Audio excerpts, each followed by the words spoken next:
Nosotros hace unos días les hablábamos del cambio de hora y cómo decíamos que a veces muchas de esas personas se sentían que les había afectado mucho. Y es que es verdad que la vida es un cambio constante y hay personas pues, que les cuesta un poco enfrentarse a esos cambios o no saben hacerlo. Y bueno, al final es cambios en el mundo laboral, cambios en las relaciones de pareja, cambios en la vida en general. Queremos hablar precisamente de ese tema hoy con el psicólogo Enric Valls. Muy buenas, Enric, ¿cómo estás? ¿Cómo estás? Muy bien. Bueno, hablamos el otro día por el hecho del cambio de hora, que mucha gente decía que la hora más o la hora menos que duerme le afectaba muchísimo. Y yo digo, no sé si hay algo científico que lo demuestre, pero ¿qué nos pasa? ¿Por qué nos resistimos a cambiar las personas? Sí, aquí influyen dos elementos, ¿no? Uno es el cambio y otro es cierto que es el tema de la luz. La luz nos afecta, la luz solar.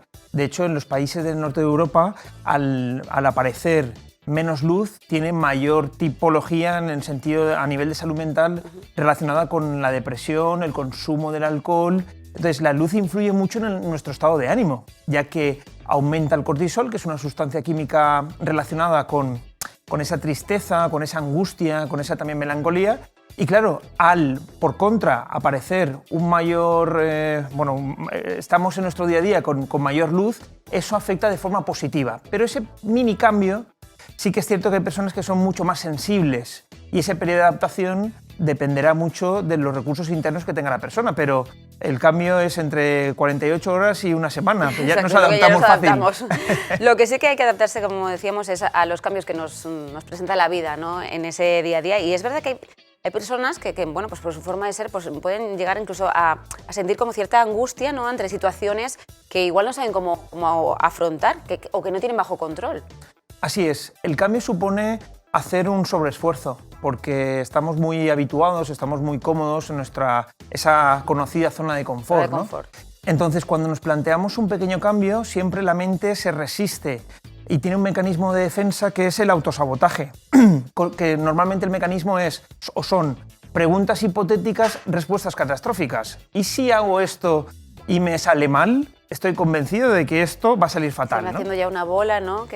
Efectivamente. Entonces, es una bola, como dices, también es una espiral en la que la persona pues, normalmente suele hacer caso a ese tipo de pensamientos que son anticipatorios y que normalmente son superafirmativos. En psicología los denominamos pensamientos irracionales o pensamientos catastróficos o limitantes que ante siempre una propuesta nueva la mente dice que no, porque interpreta que va a ser un gasto de energía extra de la que consume, y entonces dice que no. Pero a la tercera o cuarta vez que lo hacemos a través de la acción, porque es la única forma de hacerlo, a través de la tercera o cuarta vez ya la mente no se resiste y empieza a decir, pues todo aquello que te has imaginado, y esto también lo trabajamos en terapia, en psicoterapia, todo aquello que uno se imagina, en el 90% de posibilidades nunca ocurre. Pero la mente es así, es un poco traicionera. Sí, nos hemos acomodado un poco, ¿puede ser, Enric? Efectivamente, nos acomodamos y nos habituamos, por eso vamos por hábitos. Tomamos más de 400 decisiones al día y conscientes entre 7 y 8. Entonces, es todo hábito y es todo automatismo. Por eso es importante ser consciente de esto. Esto se llama en psicología psicoeducación, que es entender el mecanismo psíquico para poder afrontar esa resistencia al cambio que siempre va a estar. ¿Y cómo podemos? ¿Cuáles serían las claves para afrontar un poquito de manera más fácil esos cambios que nos llegan y a los que nos resistimos? Una de las pautas, como decía, es el hacer. Una persona nunca cambia por pensamientos, de cuando me encuentre mejor voy a hacer esto. Es al revés. Tengo que hacerlo para que el pensamiento también cambie. Otra es, como decía, ser consciente del mecanismo, es decir, no estamos locos ni tampoco tenemos ningún tipo de trastorno mental, es decir, cuando uno se plantea algo nuevo, siempre la mente va a autosabotear. Por lo tanto, ser consciente de ello también nos ayuda a tener control sobre esa situación que no controlamos. Y al final, el tercer elemento es, como decía, ¿no? Intentar ignorar o dejar pasar esos pensamientos que son muy intrusivos y que son muy negativos. Claro. Enric, hablamos de los cambios en la vida, en general, en muchísimos aspectos, comentamos en cuanto a amistades, en cuanto al mundo laboral, relaciones de pareja, pero no sé si hay determinadas etapas complicadas en la vida de una persona, como puede ser, por ejemplo, la adolescencia, que manejar esos cambios lleva doble faena. Sí, la adolescencia. Un psicoanalista argentino decía la aborrescencia, ¿no? Que es esa etapa donde todo es fatal, ¿no? Todo es fatal, todo es horrible. La sensibilidad a flor de piel. Efectivamente, normalmente solemos pasar etapas cada 10 años. La más conocida es la de la media vida, que son la de los 40 años, ¿no? La crisis de los 40. Sí, la crisis de los 40. Pero el funcionamiento de la crisis, o sea, psicológicamente hablando, insisto, tiene un mecanismo para parar y reflexionar sobre todo lo que hemos hecho hasta ese momento. Entonces, es como una especie de reseteo. Hay gente que en esa crisis se queda estancada. Por ejemplo, en la famosa etapa de los crisis de los 40, hay gente que no la elabora de una forma adecuada y entonces entran en una segunda adolescencia. Madre mía. Que esto también lo vemos también en ocasiones en terapia. Son esas personas que quizá en un momento determinado dejan el trabajo, cogen una mochila y se van, dejan a la familia. Cambio de vida radical, es un cambio, ¿no? es Es como un de cambio repente radical. quiere cambiar la vida. Efectivamente, porque quizá no ha asimilado esa etapa en la que se encuentra o otro tipo de casuísticas, pero es importante también saberlo. Entonces, la etapa de la adolescencia es una etapa de crisis, donde el adolescente pasa de un cuerpo infantil a un cuerpo adulto. Son mini duelos, como aquel que dice. Uno de los duelos, por ejemplo, es el tema a nivel físico, pues insisto, de ese cuerpo infantil a cuerpo adulto, cambios de voz, cambios hormonales, a los chicos les sale la barbita, a las mujeres, en fin. Entonces, en esa etapa es cierto que en ese cambio, en esa crisis, por ejemplo, el papá y la mamá pasan de ser idealizados, los superhéroes, enemigos, ¿no? a ser los mega enemigos, efectivamente. Entonces no me digas nada que yo sé todo sobre la vida, ¿no? Entonces en esa etapa de crisis es verdad que es muy importante y que todos lo elaboramos para esa etapa luego que es el mundo del adulto. Qué complicado es ese paso para los hijos y para los padres también, ¿eh? Porque yo creo que no sé si una de las claves para que ese proceso sea un poco más fácil es la comunicación. Sí, la comunicación y la confianza es el pegamento afectivo de la relación familiar, la comunicación. Sí que es cierto que, y esto también cuando tengo la posibilidad de dar formaciones en los coles, hay muchos papás y muchas mamás que están angustiadas porque decían, es que mi hijo no comunica, mi hijo no me dice con quién va, qué es lo que le gusta. Yo siempre digo que la primera pauta es predicar con el ejemplo.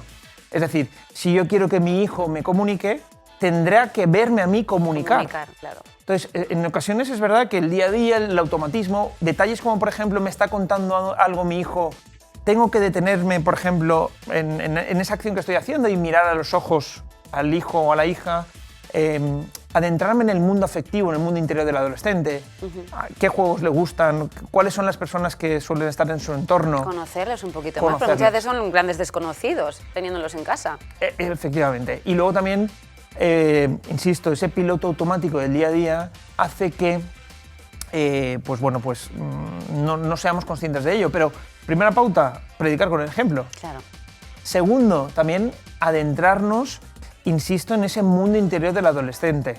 Y tercero, tener pequeños rituales con ellos. Por ejemplo, el famoso, todos conocemos aquí, más en nuestra tierra, de el domingo con la paella en la familia, ¿no? Sí, comida familiar los domingos de paella, ¿no? Exacto. Eso en el adolescente es muy importante porque luego en la adultez, cuando se le pregunta al adulto, bueno, ¿qué recuerdas de tu adolescencia? Y te dicen, pues cuando mi padre me llevaba a ver el Valencia en el Mestalla o cuando comía los domingos con mi familia. Esos rituales son muy importantes fomentarlos con el adolescente. Entonces, eso es clave. Ir los viernes, si es posible, a tomar una Coca-Colita en familia. Esas cositas son importantes. Fomentar también las relaciones, que otro de los problemas que tenemos, hablando de cómo adaptarse también a esos cambios que llegan con la vida, claro, no es lo mismo, siempre decimos, nuestra adolescencia que la adolescencia de hoy en día con esas nuevas tecnologías que muchas veces hacen también que se distancien un poco de las relaciones sociales, ¿no? Que se metan en su mundo pues con el teléfono móvil, con la tablet, ¿no? Parece que están un poco, no hay tanta comunicación.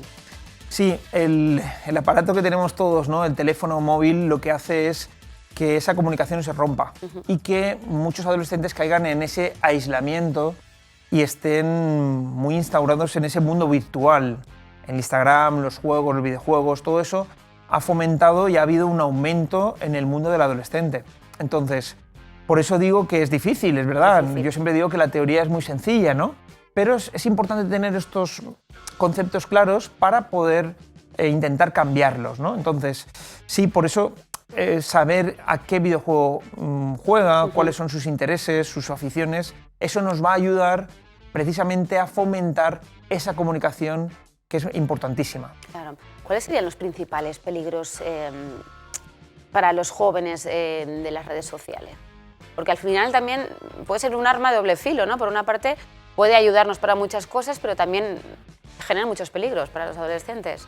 Así es. Bueno, como decíamos, en esa etapa de la adolescencia están en una etapa de cambios, también de aprendizaje, y claro, si ven en las redes sociales un mundo totalmente perfeccionista y adictivo, porque hay adolescentes que se dedican a subir una foto y a ver si tienen X likes, buscar la aprobación externa, si tienen comentarios, si no. Incluso también problemas de TCA, trastornos de conducta alimentaria, en el que el menor pues, quiere llegar a eso que está proyectando su influencer o en fin, su personaje... Siguen, sí. Correcto. Su personaje importante en su vida. Ídolos. ¿No? Sus ídolos, efectivamente. Entonces, eso puede generar esos problemas. Luego también adicción bueno, pues eso puede ser la antesala al tema de juego patológico, que empiecen a apostar, que no. Entonces esas cosas pueden afectar de una forma, pues insisto, que no es inocua. Entonces es importante que lo sepamos también. ¿Y qué hay de la autoestima, Enrique, en todo esto? La autoestima también se ve mellada, ¿no? Porque aparecen las comparaciones, aparecen también sentimientos de mucha frustración. Entonces, el adolescente está en ese proceso de crecimiento y es importante que estas cosas sean conscientes de que todo aquello que se proyecta en las redes es real, pero no es verdad. Claro. Entonces, el adolescente ahí, en esas comparaciones donde lo que le importa es la opinión de sus iguales, no del papá y la mamá, que hasta ahora sí que era importante. Entonces, lo que le diga el compañero, el amigo o la amiga, le vale más. Eso va a influir. Entonces es importante que el adolescente tenga ese mundo interior, como decíamos, bien fuerte. Pues yo valgo mucho, yo tengo estas capacidades, tengo estas limitaciones, pero hago todo lo posible por gestionarlo. Poner el foco en esa parte del cuadro que es muy importante, que el adolescente lo olvida y busca constantemente ese refuerzo positivo externo. Si me dicen que me quieren, pues entonces estoy guay. Si tengo pareja, fantástico. Tengo que gustar a esto, tengo que hacer esto en el gimnasio, tengo que... Demasiada presión, Es ¿no? mucha presión. Mucha presión por todas partes. Y eso se ve mucho en las consultas también. Adolescentes que están con mucha frustración o porque de repente entran en relaciones tóxicas o que aparece la adicción a la marihuana, adicción a otro tipo de sustancias, al juego, el apostar también se ve mucho en los adolescentes. Entonces son motivos al final relacionados también con la autoestima, ¿no? Entre otras cosas. mucho, Enrique, el aumento de casos en consulta que tengas de jóvenes adolescentes con respecto a otros años anteriores? Sí. De hecho, hay una cosa que lo estaba hablando el otro día con una compañera, es que los adolescentes son mucho más conscientes de la salud mental. O sea, el concepto de autoestima, el concepto de inteligencia emocional, habilidades sociales, son mucho más conscientes y es verdad que está mucho más normalizado. El otro día un adolescente de 17 años me decía, es que, Enrique, todos mis compañeros van al psicólogo. Entonces, eso por un lado está muy bien, porque ponen en palabras también sus angustias y sobre todo ponen de manifiesto que tienen algún tipo de carencia y la normalización de ir al psicólogo, que también entre los adolescentes. Eso es muy positivo. Sí, que antes era como un poco tema tabú, ¿no? Era como... No decías que ibas al psicólogo por si acaso era como algo raro. Era como algo raro y es verdad que el adolescente veía al psicólogo como un señor de 50 años, ¿no? Que iba un poco a su rollo. Claro. Ahora es verdad que el tema de las redes sociales ha acercado la figura del psicólogo o de la psicóloga y entonces eso ayuda mucho a naturalizarlo.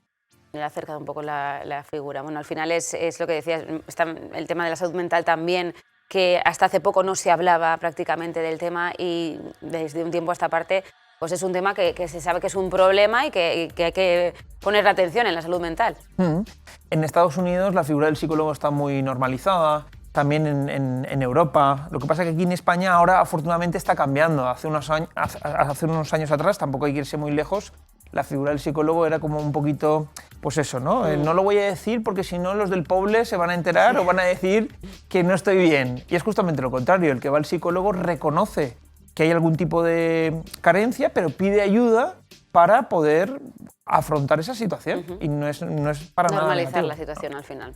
Bueno, cambios en la vida, madre mía, cambios los que nos esperan. Yo tengo miedo a que llegue la adolescencia de mi hija. Digo, hay que, vamos, trabajárselo mucho para que el cambio sea productivo y que vaya bien. Enric Valls, muchísimas gracias, como siempre, por tratar este tipo de temas y poner un poquito de luz y aclarar un poco las dudas que nos van surgiendo. A ti, Raquel. Muchas gracias. Bueno, nosotros ahora les vamos a hacer una propuesta cultural.